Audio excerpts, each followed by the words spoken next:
you want what's best for your team, and the coach wants what's best for the team, and having John on the ice with those guys at any point, I think is good for the team. So I think it's a chance again for our power play to take a step forward and improve, and that leads to wins. And I think if you look at the playoffs and you look at important games over the course of the regular season, there's opportunities for your power play to win games, and as a group, that's what you try to do. And that being said, our unit, isn't going to take our responsibility lightly.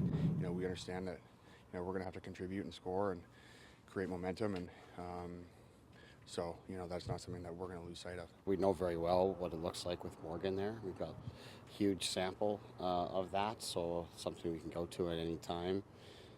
We feel very comfortable with it. We don't know what it looks like with Klingberg, so there's some different dynamics there. He's a right shot, which is probably the biggest change, when you look at it. But Klinger's had lots of success in that position as well over his career.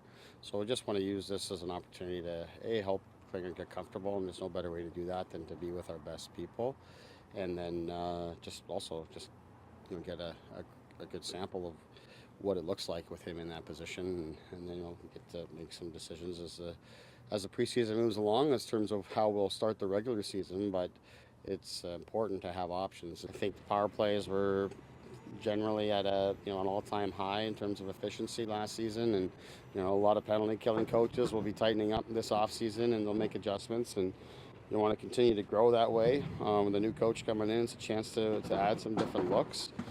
And it's not just, we think we're going to have a good power play again. We're going to succeed a lot. And the reality is, even the top power plays, they come in around 25% or somewhere in that neighborhood, 25, 30.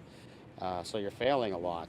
And at times, we don't expect to take any sort of step back in our success rate. But we want to do better in the times when we fail on the power play, if that makes any sense, in terms of still putting pressure on the opposition and generating momentum and getting the opposition on their heels and having more pace. Like, those are all things that you're looking to accomplish every time out. It's not always going to go in the net, but we want to have a great purpose every time out. That 5-on-5 shift is an important one. You can get a lot of favorable matchups coming out of that, where the other teams just finish with a lot of their top players on the power play.